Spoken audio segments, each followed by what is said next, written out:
Hello guys, God bless you. आज रविवार का दिन,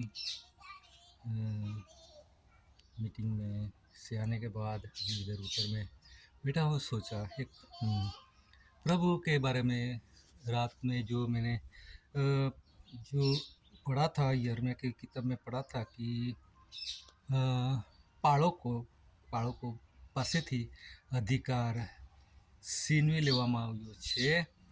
તેઓના પાસે કેમ કે તેઓ બરાબર ઘેટાની સંભાળ રાખતા નથી, એટલા માટે તેમના પાસેથી જે અધિકાર છે તે બધું છીનવી લેવામાં આવ્યું છે। આ પ્રમાણે મેં વાંચ્યું હતું। તો દોસ્તો, ખરેખર આજકાલ જે પ્રચાર થવો જોઈએ એવો પ્રચાર નહિવંત જેવો લોકો પ્રચાર કરે છે। દોસ્તો, વચનને મહત્ત્વ નથી આપતા, આપણા પ્રભુ ઈસુ ખ્રિસ્તને મહત્ત્વ નથી આપતા, પણ દુનિયાદારીના જે લોકો છે, અમુક જે લોકો છે જે તેઓ નામ ઊંચું કરે છે। દોસ્તો, આપણે એટલું જાણવું પડે કે જો આપણી સાક્ષી કરતાં ઈસુની સાક્ષી મોટી છે, એને આપણે પ્રથમ સ્થાને રાખવું જોઈએ, વચનને પ્રથમ સ્થાને રાખવું જોઈએ।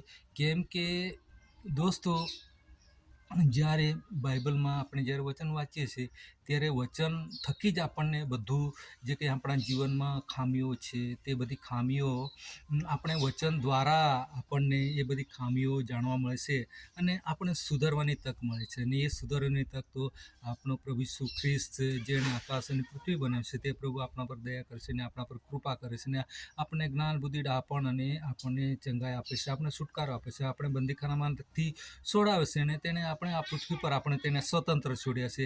એટલે તે આપણા પર કોઈ કદી પણ દાબ દબાવ કરતા નથી અને એટલા માટે તે આપણો પ્રભુ છે ને તે આપણો અબ્બા છે ને તે આપણો પિતા છે। એટલા માટે આપણે તેના બાળકો છે। જ્યારે આપણો પ્રભુ જો રાજાઓનો રાજા હોય તો આપણે એક રાજકુમાર અને રાજકુમાર તરીકે આપણે કેવું જીવન જીવવું જોઈએ તે આપણને ખરેખર આપણે વચનમાંથી ખરેખર વાંચીને તે પ્રમાણે ચાલવાની આપણે કોશિશ કરવી જોઈએ। દોસ્તો, તો લોકો જે રીતે કહે છે કે પ્રભુ પ્રભુ કહે છે, પણ પ્રભુ પ્રભુ જ્યારે કહે છે ત્યારે તેઓ તે પ્રમાણે ચાલતા નથી।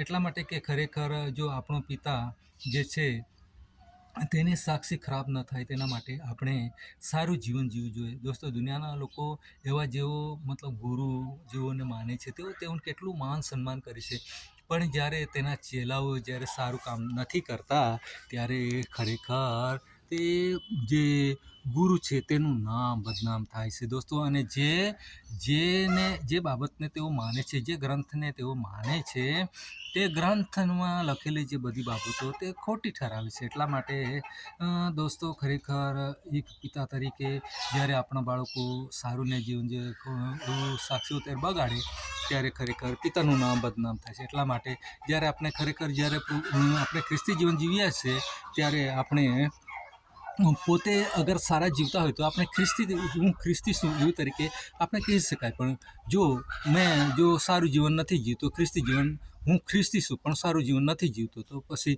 ખ્રિસ્તી કહેવું ના જોઈએ। तो दोस्तों, गॉड ब्लेस यू। आगे हम इससे सुनते जाएंगे। यहाँ रिजमी आई है। देखो, ये नीचे खेल रहे थे तो यहाँ रिजमी आई है। हम लोग चर्च में गए थे। हाँ, ये देखो रिजमी, आपका गाना कौन सा अच्छा है? हाँ, हालेलुया स्तुति करेंगे हैं। हाँ, रिजमी, अभी क्रिसमस डे आ रहा है ना, इसमें डांस करने वाली है रिजमी। हाँ, देखो रिजमी डांस करने वाली है।